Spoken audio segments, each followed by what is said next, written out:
Hello everyone, kumusta po? My name is Melvin and welcome back to my YouTube channel. Noon ko pa po gustong mag-open ng savings account dito sa East-West Bank. Kaya lang wala pa pong online opening account dito dati. Need mo pa talagang pumunta sa kanilang branch that time.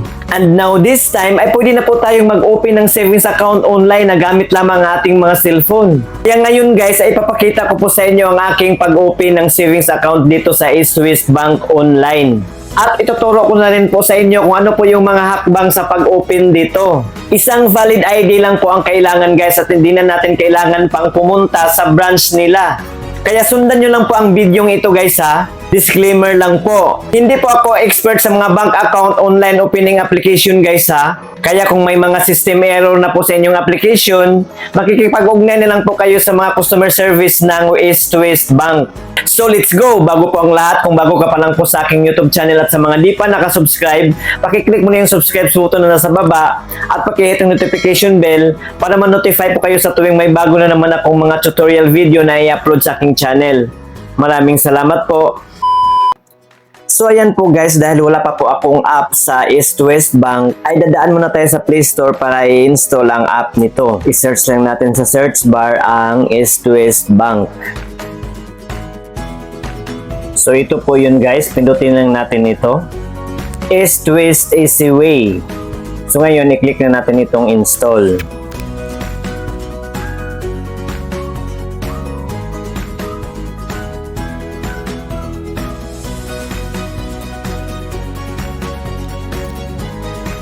At ayan po, installed na po siya. I-open na natin.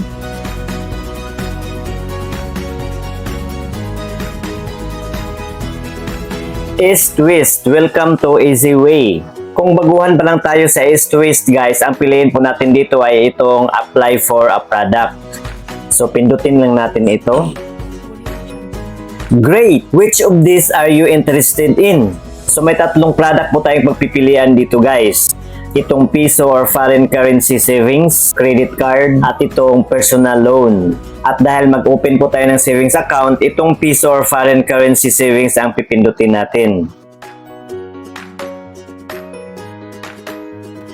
Prepare this for a smoother application process. So ito po yung application eligibility guys. Kung tayo raw ay Filipino citizen, permanently residing in the Philippines, and at least 18 years old at time of application, ay pwede raw tayong makapag-open ng savings account dito. At ito po yung mga valid ID na pwede nating i-submit dito.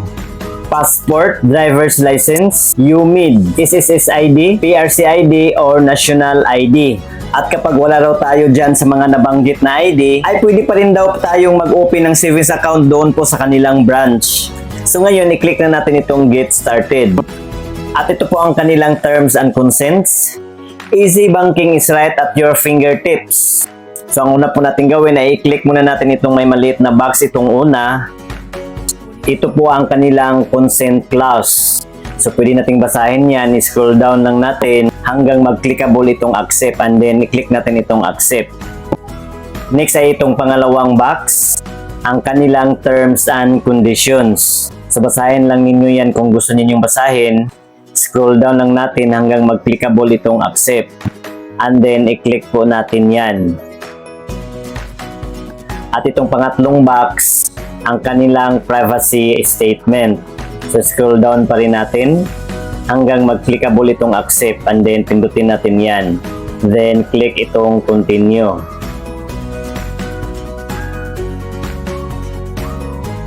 OTP verification. Keep your account secure. So ilagay na natin dito ang ating active mobile number. At pagkatapos natin malagyan ay automatic po yung mag-downloading. And then ilagay po natin dito yung OTP na sinend ng East-West Bank. At pagkatapos natin malagyan ay automatic po yung magni-next. And then hihingin po din nila ang ating email address for email verification. At pagkatapos po natin malagyan ng ating email, ay mag-send po sila ng OTP sa ating email address. At pagkatapos po nating malagyan ng OTP, ay i-click po natin itong continue.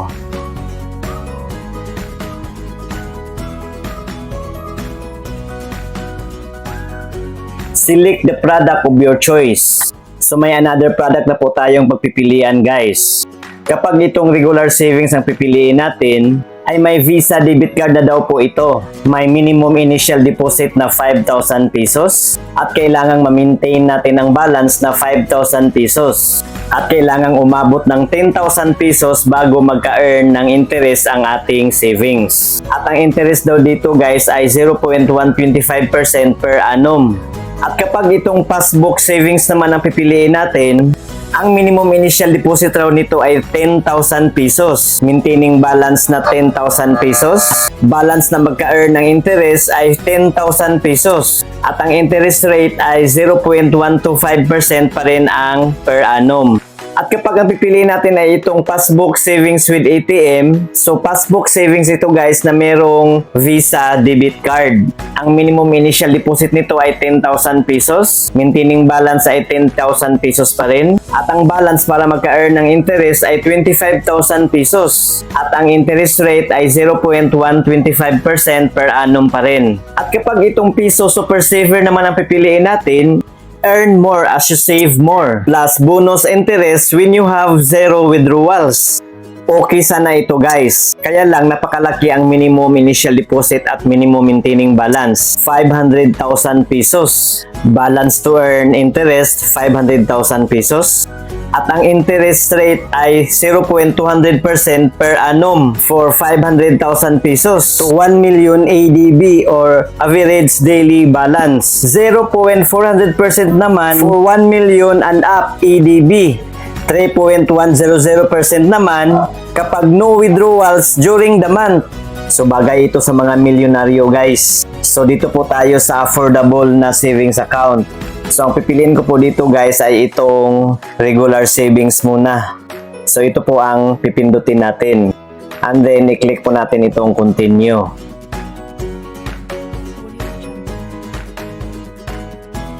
So dito na po magsimula tayo mag-fill up ng form. So ito po yung mga personal information na hingi ng East West Bank sa atin. Una po ay ang ating pangalan, first name. Next po ay ang ating middle name and then ang ating last name. Next po kung mayroon pong suffix ang ating pangalan. Junior ka ba, senior, or the second, the third. Next po ay ang ating date of birth. At ayan po, tapos ko na pong na-fill upan. And then i-click mo natin itong continue. At dito sa next page guys ay hindi ko na po nakuna ng screen record. Restricted po ang screen record dito guys. Basta ang next dito guys ay pipicturean na natin ang ating valid ID and then mag-selfie tayo. Sundin nyo lang yung instructions sa pag-picture ng ating ID at sa ating pag-selfie. Next po ay hingin pa nila ang ating ibang personal details. Tulad po ng ating country of citizenship, ang ating nationality, ang ating place of birth kung saang lugar po tayo pinanganak, anong state or province, city or municipality. Next po yung ating gender at birth, mother's maiden name, yung buong pangalan ng ating ina sa dalaga pa siya. Next po yung ating civil status. At ayan po, tapos ko na pong na-fill upan, so i-click na natin itong continue. So dito na tayo sa ating financial information. Tell us about your financial details. Do you have a TIN number? So meron ba daw tayong TIN number guys? So optional lang ito guys. Kung wala po tayong TIN number, itong no ang pipiliin natin. So dahil may TIN number ako, so itong yes ang pipiliin ko. And then ilagay ko po dito ang aking TIN number. At pagkatapos kong malagyan, i-click na natin itong continue.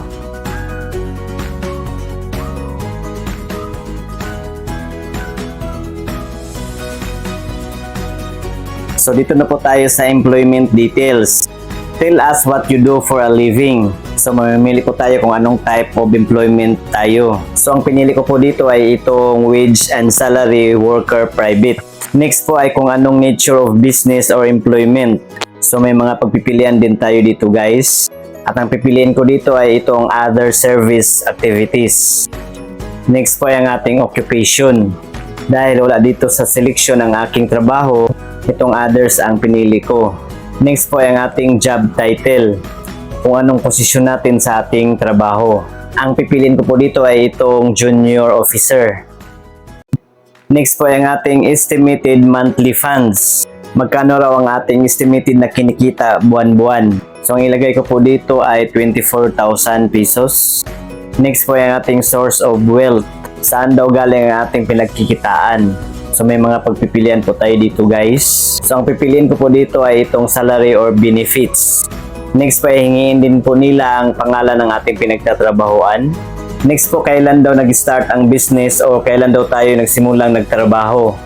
Next po ay hingiin din po nila ang contact number ng ating pinagtatrabahuan.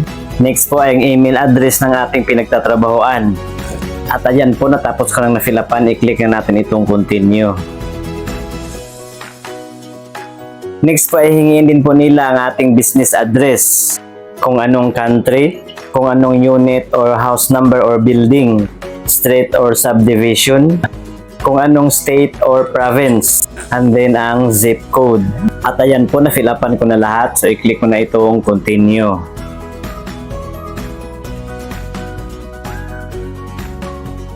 Next po ay hingin din po nila ang ating address guys, kung saan po tayo nakatira. Kung anong country, anong unit or house number or building, kung anong street or subdivision, state or province, at kung anong zip code. Next po, kung anong type of residence tayo or home ownership. So ang pinili ko guys ay itong owned. Next po, kung anong taon daw tayo nagsimulang naninirahan sa ating address. Next po ay ang ating residence contact number, pero optional lang ito guys. Pwede nating lagyan, pwedeng hindi. So hindi ko na lang nilagyan guys, pinindot ko na itong continue. Next po ay ang ating permanent residence address. So present address yung kanina guys. Kung magkapareho lang ang ating permanent address at present address guys, ay itong yes ang pipindutin natin. At kapag hindi magkapareho ay itong no ang pipiliin natin. At kapag itong no ang pipiliin natin, syempre ilalagay pa natin dito ang ating permanent address dito sa baba. And then dito sa baba ay ilagay po natin kung anong pizza, buwan at taon nagsimula po tayong naninirahan sa ating permanent address. And then i-click na natin itong continue. Store account. Select your preferred store of account. So mamimili na po tayo guys kung saang branch natin ipaparegister ang ating account. So may mga lugar po tayo dito na pagpipilian guys kung saang branch natin gusto. At pagkatapos nating makapili ay click na natin itong continue. Additional information. Tell us more about yourself. So gusto nilang malaman guys kung anong purpose natin sa ating account opening. So ang pipiliin ko po dito guys ay itong savings. And then may tanong dito sa baba. Do you or any of your family members within second degree that hold government positions from mayor or higher in the Philippines or any other countries? So itong no ang pipiliin ko dito guys. And then click na natin itong continue. Please review the application data below before submitting. So, i-reviewin na natin guys yung mga nilagay nating mga information. At kapag may mga mali po tayong nailagay, pwede pa po nating i-edit yan. I-click lang natin itong may edit icon dito sa baba. At kapag okay na po lahat, i-click na natin itong continue.